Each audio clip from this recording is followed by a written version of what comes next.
সবচেয়ে বেশি গুরুত্ব সহকারে দেখি সেটা হচ্ছে এরকম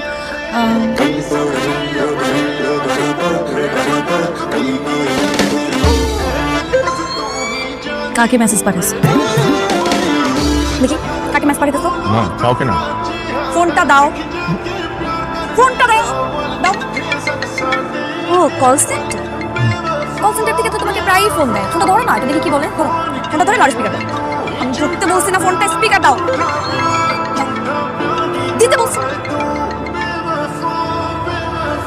হ্যালো এই তুমি সবসময় মেসেজ লিখে দাও কেন ফোন দিতে পারো না তোমার মেসেজ করতে কিন্তু আমার বেশ ভালো লাগে তুমি কোথায় কথা বলছো তুমি কি এখন তোমার ওই দুষ্ট দরজার ছাত্রের বাসায় নাকি বাইরে কি সুন্দর মেয়েটা মনে হচ্ছে এখনই বৃষ্টি নামবে চলে আসো আজ কিন্তু চলে বৃষ্টিতে ভিজো হ্যালো শুনবো তোমার কথা শেষ হয়েছে রাখি এই রাখবা কেন কি বলে শুনি না আমার সম্পর্কে তার অনেক কথা বলি শুনি একটু টেস্ট করো কথাটা এ মা তো হচ্ছে বদমেটা আমার কথা শুনছে আমি কি আমি বদমে দরজা শয়তান বৃষ্টিতে ভিজবা আজকে খুব সুন্দর একটা রোমান্টিক ব্যাপার তাই না চল বৃষ্টিতে ভিজাচ্ছি ভিজবি না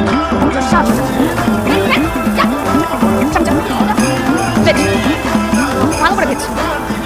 2 ঘন্টার আগে আমি খেতে বের করে দিলাম খুব বৃষ্টিতে ভেজার শখ ভেজো ভেজো ঝর্ণার পানিতে বৃষ্টি মনে করে রোমান্টিক ভাবে ভিজতে পারে ভেজো আই ভালো করে ভেজো পুরো শুয়ে ভেজো 2 ঘন্টা ভেজে থাকবে 2 ঘন্টা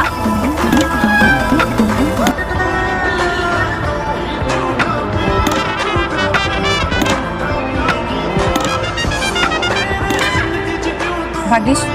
বাবা অফিসের কাছে ঢাকা বাইরে গেছে এই জন্য তার 5 ঘন্টা তোমাকে দিতে করার জন্য তুমি কি করতাম আমাকে বাবা জিজ্ঞেস করতেছে তুমি এতক্ষণ ওখানে কি করো আমি বলছি তোমার মেসেজ 7 দিন ধরে পানি ছিল এই জন্য ভালো করে কিছু করতেছে শরীর ডলে ডলে কিছু করতেছে এই জন্য সময় লাগতেছে